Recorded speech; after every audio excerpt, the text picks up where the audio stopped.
composed of ministers from the Syrian Salvation Government that had been de facto the governing authority in Idlib for some years, under the leadership of Prime Minister Mohammed al-Bashir. At the same time, and this is important, Madam President, there are armed opposition groups that operate outside of the Military Operations Command. For instance, parts of the Syrian National Army, most of which acts under the auspices of the opposition Syrian National Coalition. In addition, the northeast, as well as some neighborhoods of Aleppo city, remains under the control of the SDF, supported by the US. There have been significant hostilities in the last 2 weeks before a ceasefire was brokered between Turkey and the United States along the Euphrates River. The 5-day ceasefire has now expired, and I am seriously concerned about reports of military escalation, as well as reports of military buildups. Such an escalation could be catastrophic. Madam President, moreover, there is a new situation in the southwest. UNDOF continues to observe IDF personnel and equipment in multiple locations in the area of separation, and one location in the area of limitation in the vicinity of the Bravo line. There are media reports of Israeli advances several kilometers into Syrian territory. Israel has carried out more than 350 strikes on military facilities, equipments, and supplies across Syria since the former regime fell, and these continue, including an enormous attack in Tartus. Madam President, such attacks place a battered civilian population at further risk and undermine the prospects of an orderly political transition. We have also seen reports of the Israeli cabinet's plan to expand settlements in the Golan. Israel must cease all settlement activity in the occupied Syrian Golan, which are illegal. Attacks on Syria's sovereignty and territorial integrity must stop. Madam President, let me now move to the challenges that Syria faces. The first major challenge is, of course, that the conflict has not ended. Yes, we are seeing a Syria that is stable at present in many parts. Many in Damascus tells me that the law and order improved significantly after 2 initial days of instability. But stability can be fragile in many parts of Syria. And in the northeast, there are still front lines and open hostilities in which civilians are being killed, injured, and displaced. Civilians must be protected wherever they are. There must be de-escalations towards a nationwide ceasefire, as well as efforts to address tensions between military factions. The second challenge is the sheer scale of needs. Syria's economy has been ravaged by this dreadful conflict, its infrastructure destroyed, 90% of Syrians living in poverty. Let me just stress that these are enormous challenges that will require all of our support in the manner that will have to go beyond the humanitarian in terms of economic development, reconstruction, and the process to address and ultimately end sanctions. And of course, Madam President, the third challenge is, of course, political. The Syrian people have sacrificed so much so that they can determine their own future and realize their legitimate aspirations. We must ensure that the political process remains on track. Otherwise, I fear new instability. Madam President, before traveling to Damascus, I joined representatives of the Arab Contact Group on Syria, along with ministers and representatives of Bahrain, France, Germany, Qatar, Turkey, the UAE, the UK, US, and the European Union.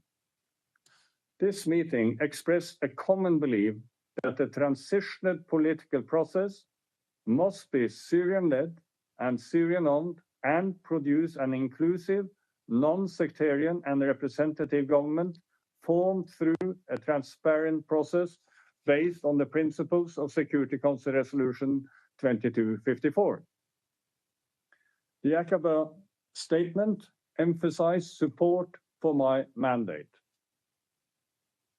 In addition, Madam President, I think there is broad understanding that Resolution 2254 cannot, in the new circumstances, be applied mechanically. But the core principles have wide Syrian consensus. And while Resolution 2254 identified two parties, one of whom has been toppled and cannot feature in the process, it is still the case that the political transition is needed and that this will require an inclusive intra-Syrian process.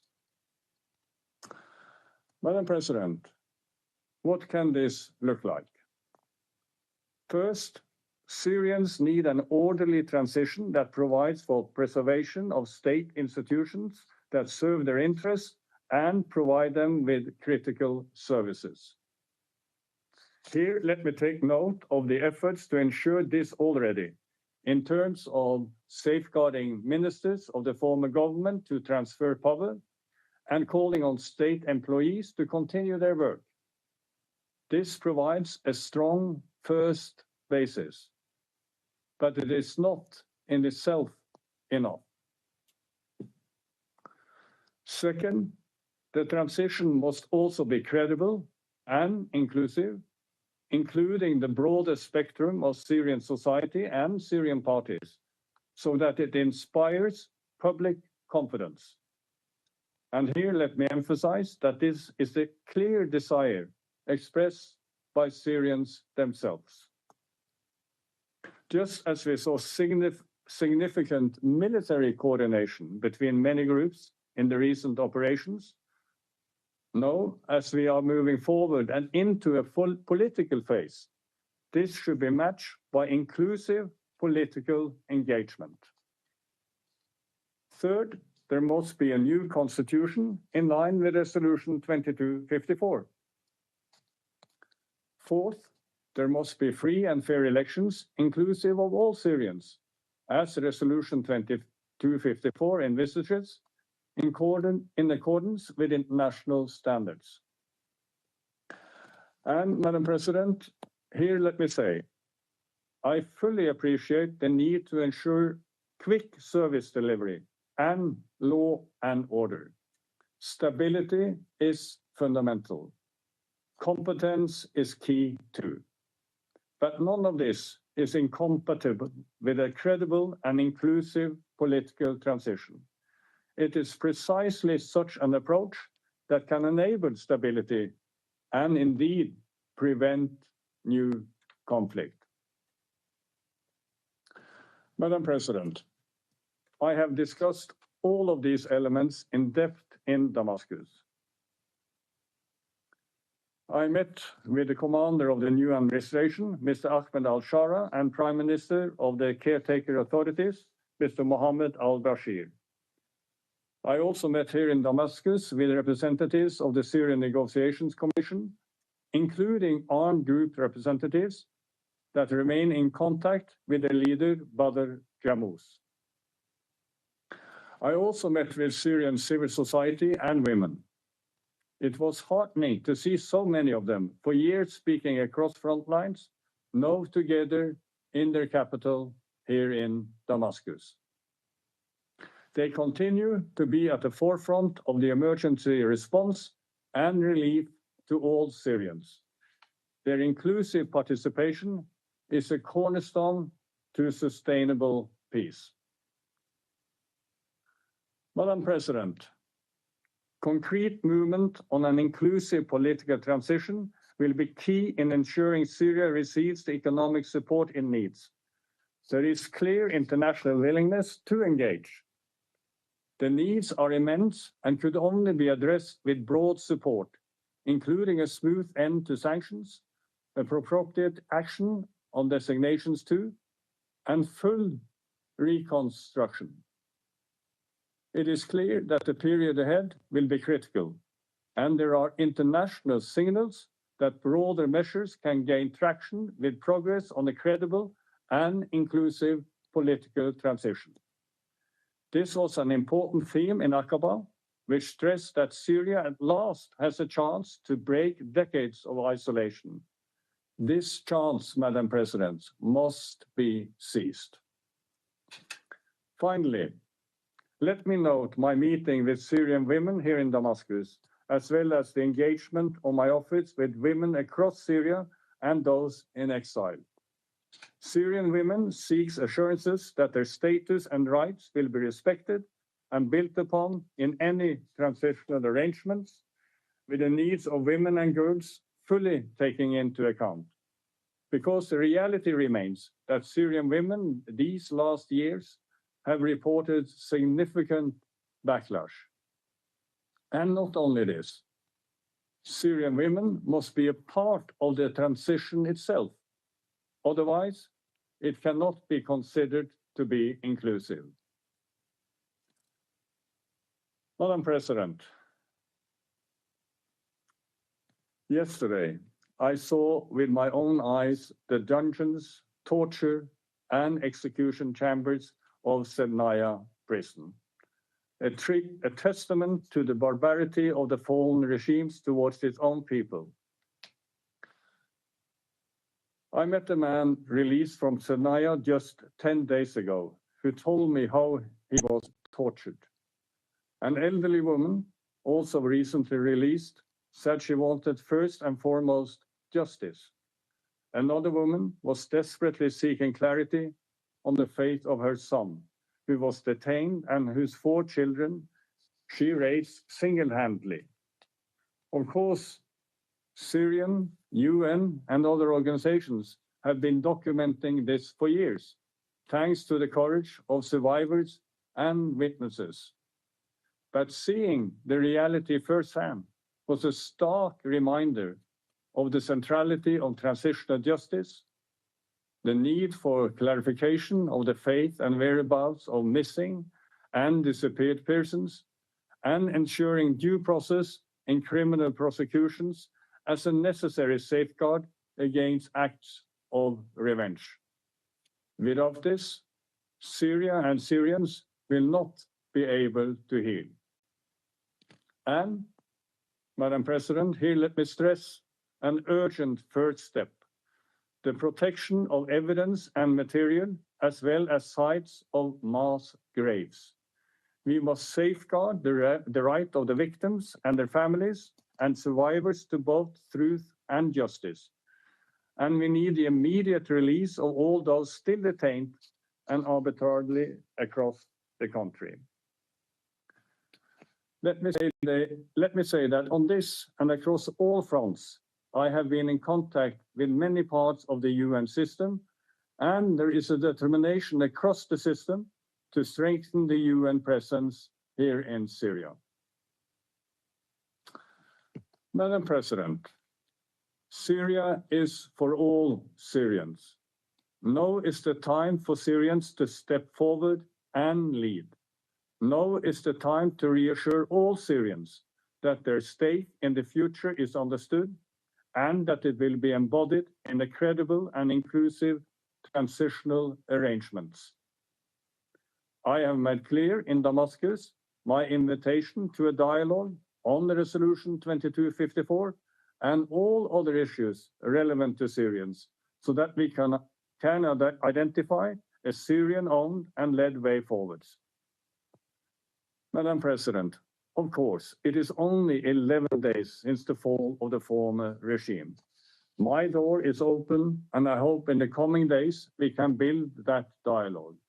I understand, we all do, the massive challenges facing the authorities and the need to help concretely, no. We understand the need for stability, but stability will not last long if not built on credible and inclusive foundations. The time is to build those foundations now. Thank you, Madam President. I thank Mr. Pedersen for his briefing. I now give the floor to Mr. Thomas Fletcher.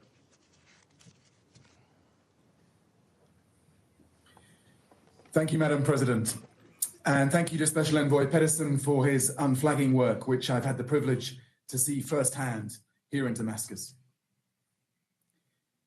Madam President, the pace of developments in Syria, as you've heard from Geir, over the past 3 weeks has been dramatic.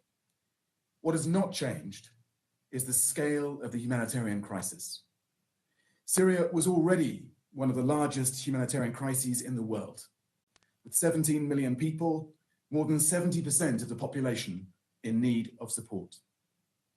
More than 7 million people were displaced across the country, millions more Syrians living as refugees. Nearly 13 million people were facing acute food insecurity. The recent escalation has only added to these needs. More than 1 million people were displaced in less than 2 weeks. Hundreds of civilians killed and injured, at least 80 of them children. Health services, water supplies, already corroded by years of conflict and declining funding, were interrupted. And more than 12,000 schools were temporarily shut down, affecting millions of students. With borders, commercial routes closed, there have been shortages of bread, fuel, and other key items. Likewise, the flow of humanitarian support was severely disrupted, with most organizations temporarily suspending operations. Several warehouses have been looted. Multiple aid workers from NGOs and the Syrian Arab Red Crescent lost their lives. Thankfully, Madam President, the situation has begun to stabilize. As I've seen this week, markets, roads, health facilities are reopening. Children have gone back to school. Aid operations are gradually resuming across most of our hubs, including Aleppo, Homs, and here in Damascus. It is critical that we adapt the humanitarian response to the new, if still rapidly shifting, conditions. And that is why I'm here in Syria. First, to ensure that we are coordinated. Over the past 2 days, I've been looking closely at our systems for working together. We want to further support humanitarian leadership by drawing flexibly from the resources from across our hubs, including in Amman and Gaziantep, leveraging the strength of the system in place for Syria. We're also finding more ways to work closely with cross-border actors in northeast Syria to align efforts, but also to ensure the safety of humanitarian actors. These efforts will ensure that we have a cast iron grip of the coordination effort, as clear a picture as possible of the emerging needs across the country, and that we can direct resources in a swift and agile way using all available channels. Tomorrow, I'll travel to Aleppo, where we are already embarking on this approach.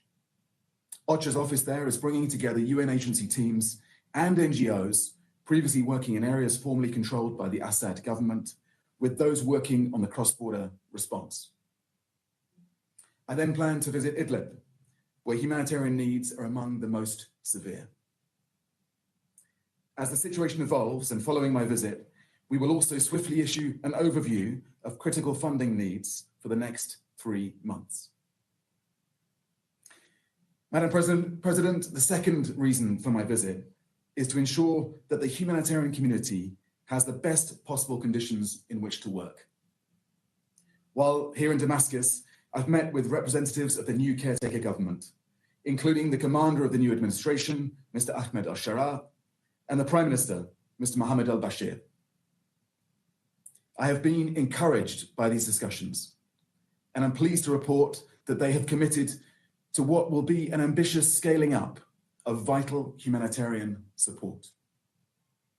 We have received assurances that they will facilitate the movement of aid personnel and supplies from neighboring countries, including from Turkey, Lebanon, Jordan, and Iraq, for as long as humanitarian operations are required.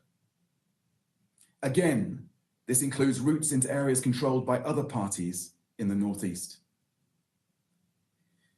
The intensification of conflict between actors in northeast Syria and its potential humanitarian fallout is a case for concern and warrants urgent attention and efforts for de-escalation.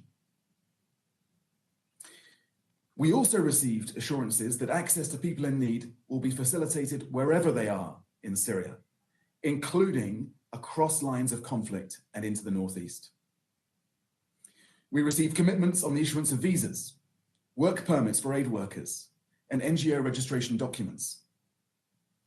The resident and humanitarian coordinator and authorities are developing a set of guidelines on this. And we received commitments on protecting and respecting the principled nature of humanitarian operations.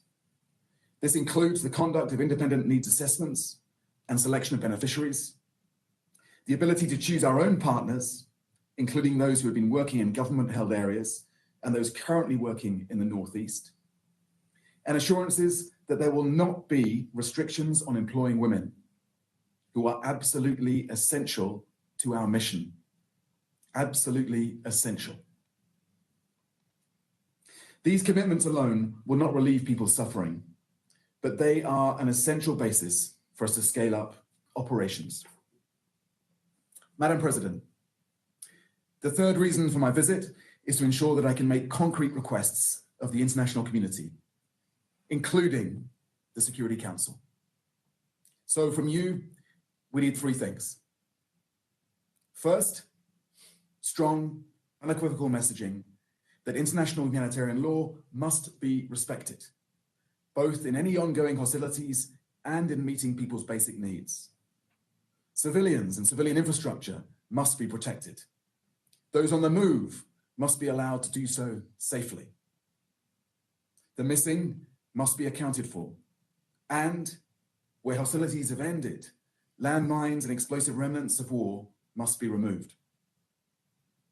And, as the authorities agreed, unhindered humanitarian access to those in need, wherever they are, must be facilitated. A second request, we need more money. I recognize the generosity of donors for the Syria crisis over the years. Since 2016, more than $38 billion has gone to the UN-coordinated appeals for Syria and for the regional refugee response. But this year's humanitarian appeal, the largest country appeal in the world right now, is also one of the most poorly supported. With just 2 weeks left in 2024, it is less than a third funded, the largest ever funding gap for the Syria response. Now is the time to invest in the Syrian people, to support flexible funds so that we can respond to changing needs. The UN Central Emergency Response Fund has already allocated $32 million to Syria this year. Now is also the time for member states to work on development support to rebuilding Syria, reducing dependence on humanitarian support and maintaining essential services.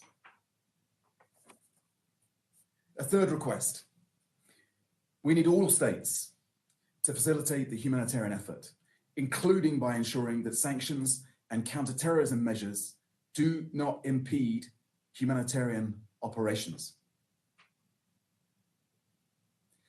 I will travel next to Ankara to discuss the crisis with the government of Turkey.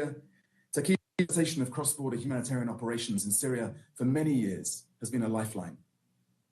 I will also be discussing the crisis with authorities in Lebanon and Jordan, who have been such generous hosts of Syrian refugees. Madam President, when war erupted in Syria 13 years ago, I was in Lebanon, just the short drive away that I took yesterday. And neither I nor anyone could have imagined then the full extent of the suffering the people of Syria would endure for more than a decade. The world let them down. We let them down. But there is now as the Secretary General has said, an historic opportunity to put that right and support the Syrian people, especially women and girls, in their hope for a more peaceful future. I pay tribute to the Syrian people for their patience, but they have waited too long. Giving them this support now will take patience, creativity, and determination. The progress we make will be inconsistent, and the risks of failure great. But this should be a galvanizing project for the UN and for the humanitarian movement. And so, at a moment of hope and peril, we must rise to the challenge and back the people of Syria. Thank you. I thank Mr. Fletcher for his briefing. I now give the floor to Ms. Wad Al-Khatib. Thank you, Mr. President. Mr. President, members of the United Nations Security Council. On the 8th of December, millions of Syrians scattered across the world in refugee camps, in exile, or inside our homeland, held their breath as we watched the news. It was a moment we sacrificed everything for. A moment of joy, but also one of deep grief. A chapter in Syria's history that will forever remain bittersweet. For the first time, Syrian activists began announcing their real names, reclaiming the identity they hid for years out of fear. Groups from the early days of the revolution began to reactivate, inspired to think about their role in the Syria future. It was a moment of victory, born from years of unimaginable suffering. It's ironic how 8 years ago, this very week, I was forcibly displaced out of my city, Aleppo. I carried my 1-year-old daughter in one arm, my unborn baby in my womb, and my hard drives hidden beneath my clothes, containing the truth of our struggle. I didn't know if we would survive, but I held on one truth. The evidence of our suffering would remain even if I didn't make it. Since that day, many countries told us to accept the new reality, that they have normalized with Assad, a man whose regime killed our beloved ones, destroyed our homes, and turned our dreams to dust. I refused to believe it, but I began preparing myself for a life where I would never see a free Syria. Every day, I whispered to myself, if not for me, then for my daughters to see. When I made my film for Sama, I traveled the world sharing our story. Over and over, leaders, politicians, and diplomats said to me, we wish we have done more. We should have done more. Today, I stand here to tell you, you can do more. Yes, history repeats itself, but it rarely gives us the chance to correct our mistakes. This is your chance today. The fall of Assad regime did not happen in 11 days or through one recent battle. It happened because of the countless sacrifices, struggles, and the losses of the Syrian people. It happens because 13 million Syrians were forced from their homes, hundreds of thousands drowned at sea. Countless others died in bombed schools and hospitals, and hundreds of thousands were detained, tortured, and forcibly disappeared. It happened when the Syrian people lost everything except their voices, their courage, and their hope. It was not announced with the military victories or grand declaration. It was civilians. 2 young men rode on a motorbike into an empty tank in Umayya Square. 4 women blasted Abdel Basit Sarut song, Thuri Thuri Dara, a prize Dara, in their car, waving to a future they had not yet seen. These were ordinary people, civilians, not soldiers, not even activists, declaring the fall of a tyrant. But this moment is not the end of our struggle. It's only the beginning of a new chapter. We ask this Council to act in line within Resolution 2254 and help us to achieve a real political transition, one that includes all Syrians from all regions and also the diaspora. The transition must lead to a new constitution and free, fair election. It must adhere to international standards of transparency, justice, and accountability. But this transition cannot happen without justice. The Assad regime has turned Syria into a theater of unimaginable crimes. Families have been searching for their beloved ones for over a decade. In recent days, the release of detainees from Sednaya was a tragic reminder of this brutality.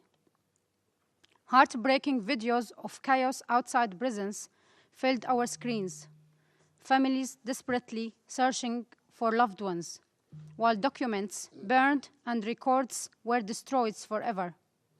The regime cruelty was not just about detention. It was about erasing lives, silencing truth, and leaving families in endless uncertainty.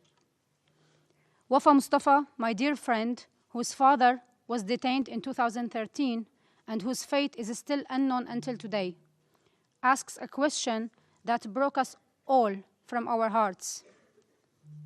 Where was the UN? Where was the ICRC in those critical days? Why am I supposed to identify my father's body on Instagram?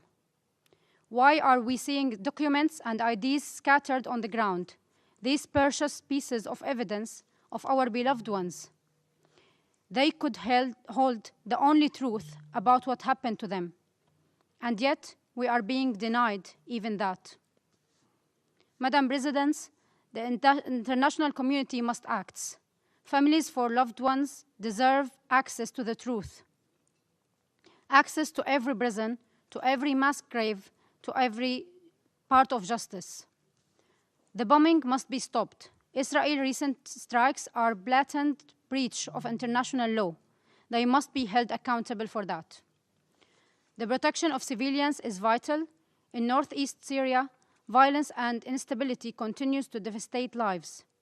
A unified, coordinated approach is urgently needed to build a safe, stable future for all Syrians. And do not forget also the millions of Syrian refugees all over the world. Their future remains frozen, their dignity denied. These are not numbers. They are families, mothers, fathers, and children who deserve stability and the chance to rebuild their lives. Madam President, for too long, Syria have been left to bleed while the world debated and hesitated. For too long, we have been waiting for action. The time for excuses is over, and this is the time for action. We, the Syrian people, have shown the world our resilience, our courage, and unwavering belief in freedom. I'm asking you to stand with us, to support our demand for justice and accountability, and to help us build a political transition that reflects the dream and sacrifice of all Syrians. And to my fellow Syrians, whether in camps, in exile, or still holding on inside our homeland, we carry today a great responsibility. The sacrifices of the past 14 years have brought us to this moment. We must rise together, united, to rebuild our country with justice, dignity, and freedom for all. This is our chance, and we cannot let it split away. To all oppressed people around the world, to political prisoners, to the displaced, and to the refugees, hope lives in every voice that refuses to be silent, in every heart that refuses to give up. Hold on, because the freedom is coming, and it belongs to us all. As I end, I want to pay tribute to all those who sacrificed their lives so we could see this day. We carry their memory, their courage, and their dreams with us. Today, as the UN Security Council holds its first briefing after Syria freedom, Syria without Assad, we take our first steps into a new future, and this is only the beginning. Thank you, Madam President. I thank Ms. Al-Khatib for her briefing. I now give the floor to Ms. Sabater Jamous.